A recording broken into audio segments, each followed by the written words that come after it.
Speak sponsored by rxcardclub.com. Get a free prescription drug card and save up to 85% on prescription drugs.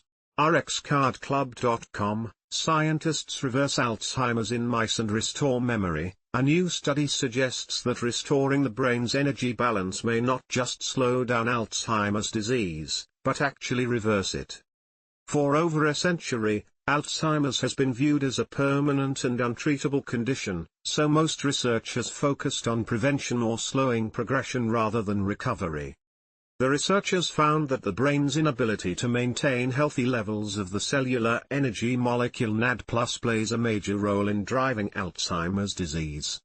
In animal models, maintaining normal NAD+ levels prevented Alzheimer's from developing.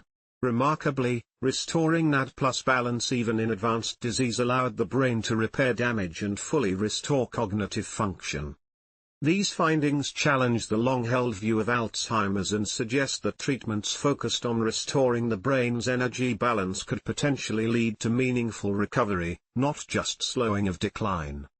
The research opens the door to further studies, including clinical trials to determine if these results can translate to human patients with Alzheimer's disease. rxcardclub.com. Get a free prescription drug card and save up to 80% on prescription drugs. /speak